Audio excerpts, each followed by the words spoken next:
Food as medicine. Sun Tzu Mo, the Tang Dynasty Taoist physician who correctly diagnosed and cured the nutritional deficiency disease Bribri 1300 years ago, a full millennium before European doctors did in 1642, wrote in Precious Recipes, quote, "A truly good physician first finds out the cause of the illness, and having found that, he first tries to cure it by food. Only when food fails does he prescribe medication," unquote. Hippocrates, the father of Western medicine, said precisely the same thing when he told his students, quote, "Thy food shall be thy medicine," unquote. But contemporary Western physicians seem to have forgotten his words of wisdom, as well as those by Dr. Charles Mayo, one of the most celebrated American physicians of the 20th century, quote, "Normal resistance to disease is directly dependent upon adequate food. Normal resistance to disease never comes out of a pill box. Adequate food is the cradle of normal resistance, the playground of normal immunity, the workshop of good health, and the laboratory of long life," unquote. Nutritional therapy used to be a part of the parcel of Western medical practice, but conventional Western physicians today don't even inquire about their patients' eating habits when making a diagnosis, nor do they dispense dietary advice with the powerful synthetic drugs they so casually prescribe.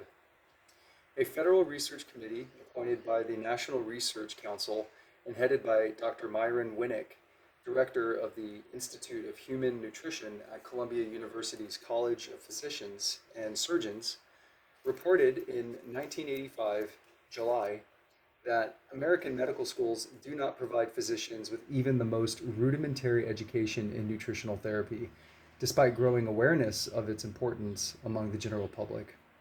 Indeed, the 6 major causes of premature death in the United States today have all been linked to dietary factors: heart disease, cancer, strokes, diabetes, arteriosclerosis, and cirrhosis of the liver. A major change in American dietary habits would have a powerful preventative impact on these deadly diseases, but that would require a tremendous revolution in the lucrative medical, pharmaceutical, and food industries. Reports Dr. Winnick, quote, "The faculty of many American medical schools are still philosophically not as committed to the whole area of preventative medicine as they are to diagnosis and treatment," unquote. The heart of preventative medicine lies in diet and nutritional therapy, not pharmacology and surgery. And the preventative approach to health requires that the patient, not the physician, play the major role. Small wonder the American medical establishment so stubbornly resists this threat to its multi-billion-dollar industry.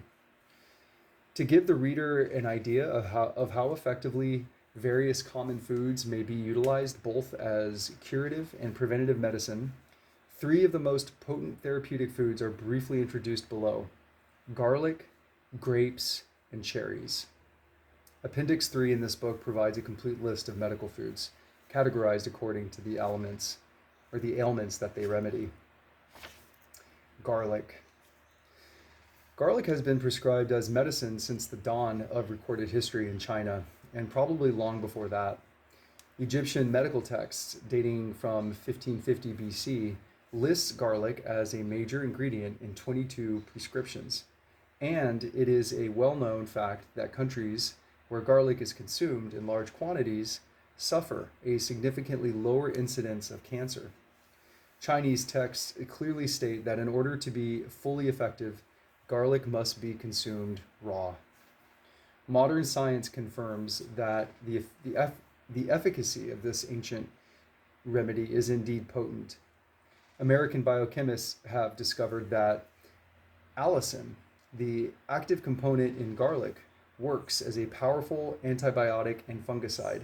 In fact, allicin has proven even more effective than penicillin in suppressing certain types of disease-carrying agents. However, allicin appears only in freshly cut or crushed raw garlic, again confirming the wisdom of ancient Chinese medical advice. When you cut a clove of raw garlic, a neutral vegetable substance called alane mixes with a plant enzyme called alanase to produce the potent allicin factor. The characteristic odor of fresh cut garlic is caused by this powerful enzyme reaction. The garlic pills, the garlic oils, and the other odorless garlic extracts sold in health food stores are devoid of the allicin compound and are therefore therapeutically useless. In old China, tuberculosis was effectively treated with hot compresses of fresh raw garlic applied to the back. The volatile therapeutic factors penetrate the skin and enter the lungs, killing the bacillus that causes tuberculosis. Garlic is also effective in ridding the alimentary canal of worms and other parasites, preventing colds and influenza, and giving a tonic boost to the libido. Regular daily consumption of fresh raw garlic provides round-the-clock protection against a host of contagious diseases and parasites. Grapes. This may surprise you, but grapes rank among the most potent of all medicinal foods when properly used for therapy. Raw grape juice has been called vegetarian milk, owing to its ability to sustain nursing infants deprived of mother's milk, and is a far superior option to pasteurized cow's milk. The sugars contained in raw grapes are precisely those used in cellular metabolism, mostly pure glucose, with some fructose and levulose.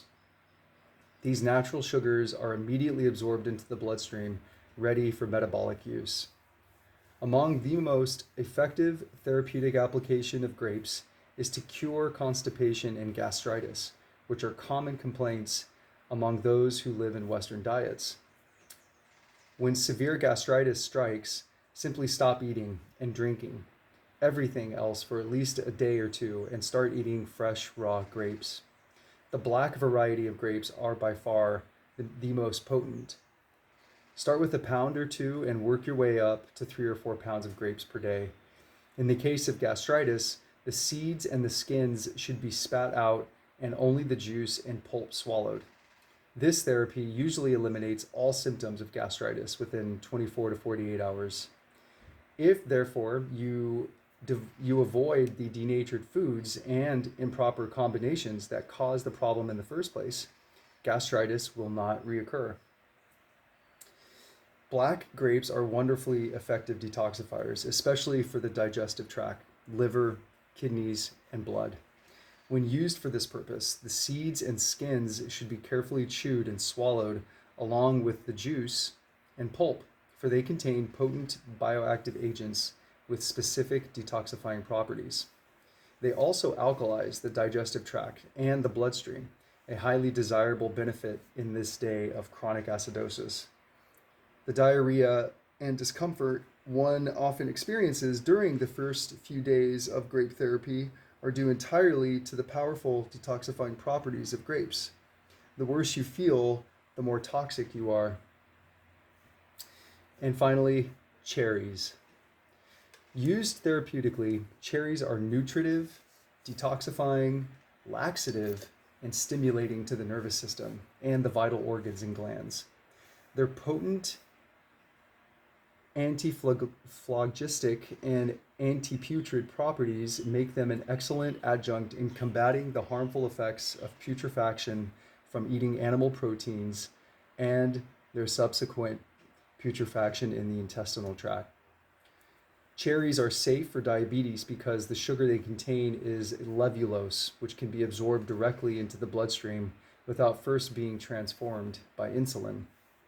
As with grapes, dark cherries are the most medically efficacious variety, and they too must be consumed raw in order to gain their therapeutic benefits. You may chew on them or drink their freshly extracted juice. Pasteurization, however, destroys the bioactive elements that make cherries such strong medicine. Fed to infants, raw cherry juice protects their sensitive systems against all sorts of digestive disorders, including those caused by pasteurized cow's milk, and enhances their resistance to infections. It must be remembered that neither grapes nor any other therapeutic food will work their medical magic unless you also eliminate the bad dietary habits that caused the problem in the first place. All therapeutic foods work best when you eat or when you fast for a few days and then make them your exclusive diet. If if you suggest this cure for gout or arthritis to a typical American doctor, he is likely to laugh in your face. But in the Soviet Union, the medical community takes the grape cure very seriously, as they do colonic irrigations and other natural forms of hygiene. There are huge health resorts in Russia devoted entirely to the grape cure, and they are generally booked years in advance by Soviet citizens who habitually spend their holidays at such spas to rid themselves of the chronic ailments and toxic accumulations caused by contemporary urban lifestyles. A word on vitamin and mineral supplements is in order at this point. Most of the so-called quote unquote natural vitamins on sale today are in fact either synthetic products or else crystallized extracts of natural products such as bran, liver, butter, and citrus fruits. The extraction process requires the use of powerful chemical solvents such as ether, benzene, and methyl alcohol, precipitants such as barium chloride, lead, and aluminium salts, and distillation at high temperatures. These chemical processes denature the vitamins, isolate them from their natural synergists, and destroy their related enzymes. It has been observed for decades that all laboratory animals fed on, quote, scientifically balanced diets of dry chow, to which synthetic vitamins and minerals have been added, habitually eat their own feces. Why? Because despite their quote unquote enriched diets, their food contains nothing raw or fresh and therefore zero enzymes. Hence, they instinctively recycle their own limited stores of vitamins and enzymes by consuming their own feces. The evidence against the efficacy of synthetic vitamins is overwhelming. In 1942, the Journal of Immunology reported the following results of tests on rabbits. When synthetic vitamin C was administered, ascorbic acid levels in the blood did not rise. When fed on plain raw cabbage, ascorbic acid levels in the blood rose significantly. In 1951, Dr. E. Cruikshank reported in Food and Nutrition that when young chickens were fed synthetic vitamin D, they reached an average 345 grams in weight, compared with 400 grams for a group fed with natural vitamin D extracted from cod liver oil. Of these synthetically fed groups of chickens, 60% died before reaching maturity, while not a single one of the naturally fed group died prematurely. It is a popular practice today to take mega doses of vitamins and minerals on the assumption that these alone will guarantee health and longevity. They will not. Balance, not quantity, is the key to vitamin therapy, and this conforms entirely with the basic premise of Tao. Balance not only means taking the full range of vital vitamins in correct proportions, it also means balancing your vitamin supplement with correct dietary habits, proper nutrition, regular exercise, and a healthy lifestyle. As Dr. Charles G. King points out, quote, the same intake of a given nutrient may be optimum, toxic, or inadequate, depending on the intake of other nutrients, unquote. Among those other nutrients, active enzymes are perhaps most important of all, for they are absolutely indispensable for the proper metabolism of vitamin and mineral supplements, and they are the elements in which modern diets are most deficient. Unless you eat nothing but raw food, enzyme supplements extracted from natural sources are just as important as vitamin and mineral supplements. Fresh, wholesome food contain all the known and unknown factors required for optimum health and longevity. Vitamin B12, for example, was, quote, discovered and isolated in 1954, but prior to that, people derived their daily doses of this vital element unknowingly from wholesome foods. Fresh, unadulterated foods probably contain dozens of vital nutritional factors not yet discovered and isolated by scientists. People who rely on diets of processed, refined foods supplemented by synthetic vitamins deprive themselves of all the potent, unknown factors for health and longevity contained in Mother Nature's menu. Therefore, your best bet is to rely primarily on a diet of wholesome primary foods supplemented with vitamins and enzymes derived from natural sources and taken in small doses several times throughout the day. The body cannot absorb megadoses of any sort of supplement and instead excretes the surplus with the urine and feces. As in every other aspect of life, the Tao demands balance and harmony in diet, not a megadose of yin or yang.